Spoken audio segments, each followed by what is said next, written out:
గురువుగారు ఈ లోకంలో మనకు దొరికేది సుఖం మాత్రమే, సంతోషం కాదని పెద్దలు చెప్తూ ఉంటారు. దాని వెనుక ఉన్నటువంటి అంతరార్థం ఏమిటి? సుఖము సంతోషము రెండు వేరువేరా, ఒకటి కాదా? లౌకికంగా సుఖము సంతోషము ఒకటే అని చెప్తున్నారు. కానీ సుఖం వేరు, సంతోషం వేరు. సుఖం అనేటువంటిది అశాశ్వతం, సంతోషం అనేటువంటిది శాశ్వతం.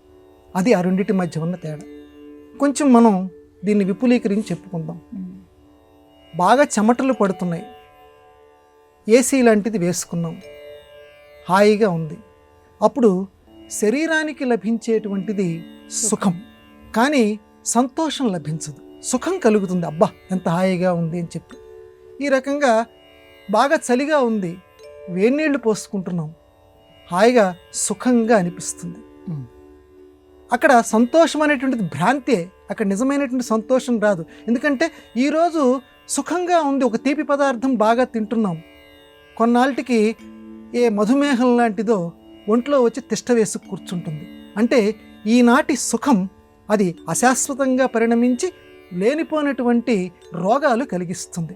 అంటే అది నశించనైనా నశిస్తూ ఉంటుంది, లేకపోతే కొత్త రకమైనటువంటి వికృత క్రీడలు మనలోనూ లేకపోతే మన చుట్టుపక్కల కూడా సుఖం కలిగిస్తూ ఉంటుంది. ఇలా బోలెడు ఉదాహరణలు మనం చెప్పుకోవచ్చు ఆధునిక వాతావరణంలో. కానీ సంతోషం ఉన్నది చూడండి, భగవంతుడి యొక్క నామాన్ని జపిస్తూ ఉన్న, భగవంతుడి యొక్క చిత్రాన్ని చూస్తూ ఉన్న, భగవంతుడి యొక్క స్తోత్రాన్ని చదువుతూ ఉన్న, ఆ స్తోత్రంలోని భావాలు చదువుతూ ఉన్న, హృదయం గనక అర్థం చేసుకోగలిగితే, లేకపోతే అలా చెప్పేటువంటి వాళ్ళు ఏదైనా చెబుతూ ఉంటే అది వినగలిగితే మనకి సంతోషం కలుగుతుంది. ఆనందో బ్రహ్మ అన్నారు. సంతోషానికే ఇంకొక పేరు ఆనందం.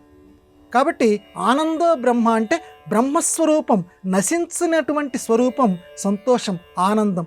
ఆనందమే బ్రహ్మ, కానీ సుఖం బ్రహ్మ కాదు.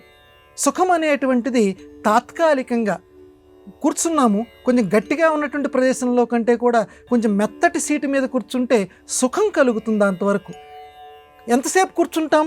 బాగా కొద్దిసేపు కూర్చున్న తర్వాత అప్పటిదాకా ఉన్నటువంటి సుఖం అదృశ్యమవుతోంది. సుఖంలో మాత్రం మార్పులు ఉంటాయి. ఒక గారెలంటే ఇష్టం, తింటూ ఉంటాం, 2 గారెలు తింటాం, 6 గారెలు తింటాం, 10 గారెలు తింటాం, చేదైపోయింది.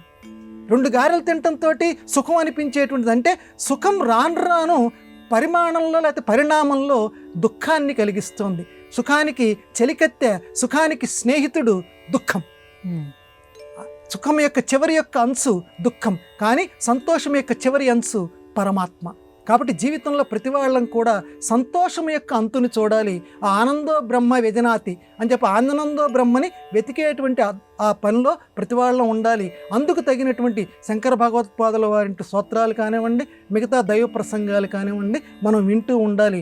ఆ రకంగా అందరూ సంతోషాన్ని పొందేదరుగాక.